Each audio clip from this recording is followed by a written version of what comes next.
Uma efika uShembe kulomuzi umuzi wakomthetho kuthiwa kuseNcebeni igama lalo umuzi wa inkosi yathi uma ifika inkosi uBhombela isitimela samaMpondo yayisifika ithi sebemtshela uNdlunkulu ukuthi hayi umuntu kaNkulunkulu usehambile unkosi akukho esingabe sisakwenza. Wayesethi ke uBhombela hayi uzovuka uzothuma evuka avuke angibuze ukuthi ngiphi sengifikile na ngisakhathele ngisazoya koCambalala uCambalala ke ukulala ngizoke ngithi kuyolala kancane lapha nakhona umuzi waseThembalimbe ezweni lakwamthethwa uthi kodwa mayi ngibuza inkosi sivukile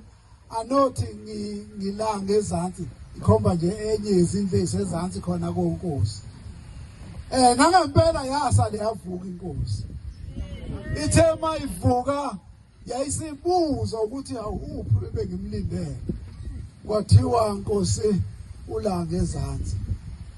besho engekho esemzini waseThembalimbe umuzi waseThembalimbe uqhelile ukude kancane nje ngibisho ukuba ngikwazi kahle hle phakathi edolobheni eCape Town ukuthi kukude kangakanani ngabe ngithi kungakhona kwase kukhona indoda ubabamkhulu okwamthethwa babetha abantu kabadala inamafidi ukuba namafidi kusho ukuthi imayihambi yashesha base bethi ke ake iphuthumeke iyomlanda yayisihamba le ndoda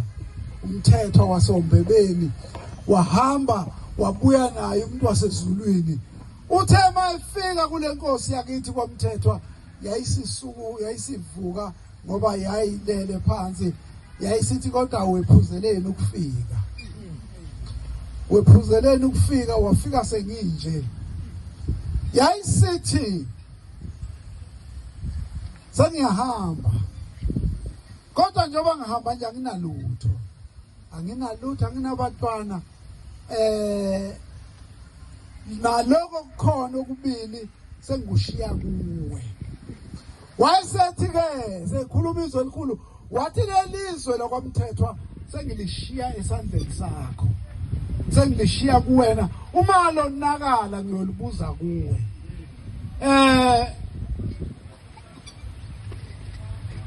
wayese esethi angigone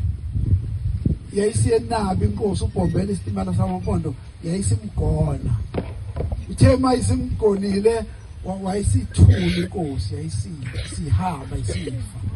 wayesemthatha semreka phansi wayesetshela ababekhona oNdlunkulu endlini wathi hayi usehambile wathi abefuna ukukusho usekushilo ngoba wayefuna ukuthi athi lelizwe lakwamthethwa ngilishiya esandleni sakho nalabo abantwana baba ababili abakhona ngibashiya kuwe uthi ke mali elizwe lisale lonakala mina ngiyolibuza kuwe kwenze isimangaliso abantwana benkosi ngoba ngaleyo mihla inkosi ulangaphuma Sikothe yayisesikoleni eManzimtoti ifundisa wasuka uBhombela wafika wayitshela wathi kukhona inkosi ngapha enginike izwe yathi imina esengiyawuba inkosi yaleli yazwe ngakho ke nami lelizwe sengilidlulisela kuwe uBhombela edlulisela kulangaphuma Sikothe sengilidlulisela kuwe ngilinika wena uma lonakala mina ngiyolibuza kuwe wayesethi ngakho ke inkosi makube yayisencane ngaleso sikhathi yayingalithathi lepasi inkosi ulangaphuma Sikothe yayisithi ke uBhombela wayesethi ngaleso sizathu wena mawusuthatha ipasi uzoyolithatha empangeni ipasi lakho ukuze ugcwaliseke ukuthi ungowakwamthethwa nangempela ulangaphuma Sikothe ipasi lakhe libize empangeni bantwana bakaNkulunkulu ngaleso sizathu izwe lakithi linaleso sibusiso lineyinkonzo amabandla onke kodwa zonke lezo nkonzo ziyamaNazaretha.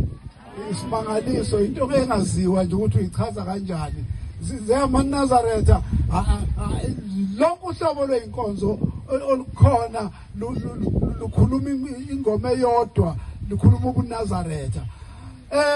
Kutheke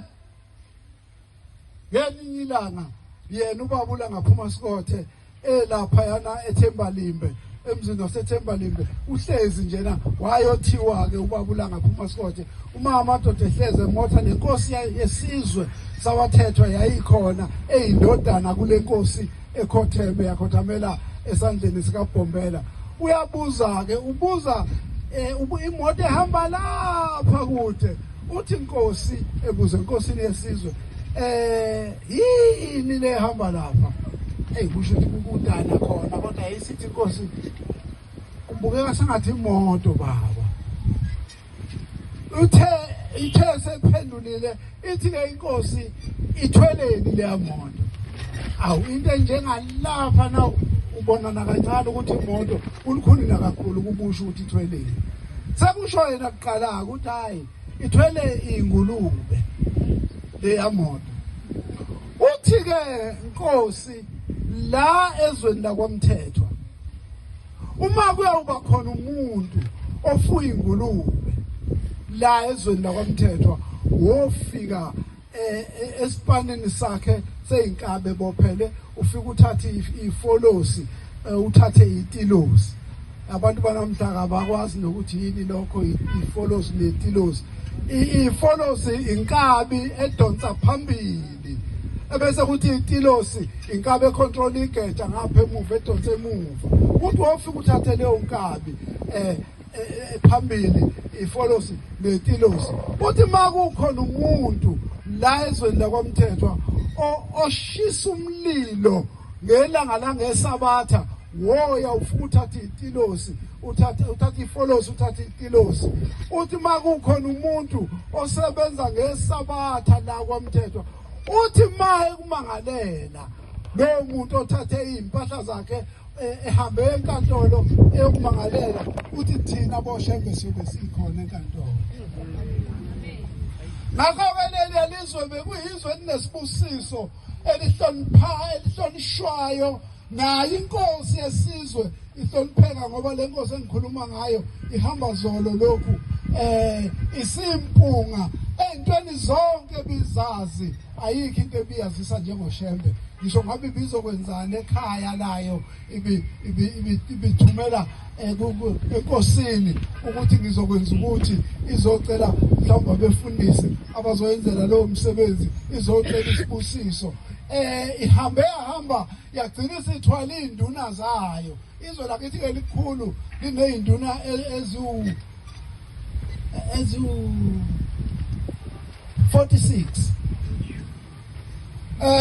Igcwalise ibhasi lezi nduna zihambe izise kuthe ma kuyinyanga yezulu ethatha isihlalo ayozethula kwinyanga yezulu athi baba nanti izwe, ubengasho ukuthi induna, ubefika athi enkosini nanti izwe, ngilethe nanti izwe ngelakho. Ukwenzile noma ubaba uthingo lonkosazana ayithwala induna azayofika nazo athi nazi induna ngilethe izwe phambi kwakho. Nasenkosini unyazi lwezulu ukwenzile uthi induna yazi yathi inkosi yenyanga yezulu yathi enduneni yinduna ibisithi uma ikhuluma ithi ziphi induna zami, ziphi induna zami. Bekuthi ke uma mhlambe kade segibisila isiphuma inkosi ivala umhlangano ihambe ivama ukuya ngapha enyakatho, sebenzisa isivumelwano nenkosi yakwaMthethwa ukuthi uyodlula nje ezweni lakho, ungabudluli ngaphandle, udlule nje engadluleli lutho, edlulele ukufike nje amngene endlini. Mayingena endlini bayibhika abantu, ibike kubikayo inkosi impha khona, ebese edlula ubaba eseqhubeka phambili ngalo lona lelo langa. Badwana benkosi sivela endaweni enjalo. Sengihlala phansi, kukhona isikhathi kwaMthethwa la abazali bethu obaba baganwa nje badudana babedudana bathi mabeyocela ebhentshini becela intombi bacela intombi bagane ngomthetho wokukholwa babe nomakoti beyinansuku ezihlaza kodwa kwenzeka isimangaliso bangatholi batwana bangathola abantwana kwathula nje kukhona umfundisi wakithi ke mhlambe abadala bangathuka bemazi okwakuthiwa uzwela kithi umfundisi umthetho kwakuthiwa uMakhokhombe uMikhayeli owaye ngowezwe lakwamthethwa kwase kusuka labo baba ngelilanga abasizalayo sebeya kuye umfundisi sebetha usithathe usise kubaba kwakusemzini waseThembalimbe baya kubaba ulanga Phumasikothe bafike babi kwathiwa napha babazobika ukuthi siganwe ngomthetho kodwa sibathola abantwana bonke kwakuvalekile nje kuthenge yathula inkosi yayisithi mthethwa isho kumfundisi impendulo yalabo bafana bakho abebezobika bayoyithola eMkhayideni wavala umhlangano eThembalimbe kuthe sekusemkhayideni kwase kuba yiyona inkosi ekhumbulayo bamfundisi abafana bakho laba babezobika eThembalimbe bakhona umfundisi baba wawusuthi babiza wayesebabiza uma ebabiza sebeza lapha uthi bafana nina laba benithuma umfundisi ukuthi azobika inkinga yokuthi anibathola abantwana bathi baba wayesethula wayesethi lalelanike uyazi okwenza ningabathola abantwana yini na asazi baba base wayesesho ukuthi ingoba kuthi mina ngeinsuku zika 14 uma ku14 nilale emalawini nihlale nje endlini nilale embhedeni yenu nomkenu nihlale nje ndawonye yikho ke lokho kwenza ukuba ningabathola abantwana niyazi ukuthi okunye yini okwenza ningabathola abantwana cha baba wathi ingoba ukuthi makumhla ka22 kungena u23 nina ningayi ku23 nilalela emalawini yenu wayesethi ke umani ke nayeka lokho niyobathola nonke abantwana bathi mabephuma lapho umfundisi lo umthethwa wayesebabiza basebesondela ndawonye wayesekhuluma nabo esethi ke abakhipha inhlawulo bakhombisa ukuyisola enkosini bayonikela enkosini wakwenza lokho bahamba bafike banikela kwa ngalowo nyaka bakhulelwa bonke omakoti emakhaya batholakala ingane ezikhona esiyizo njengoba sikhona nje abantwana benkosi isikhathi somsebenzi wasezulwini ngicela ukwehlela ngezansi inkosi kusise likudlule ngiyabonga baba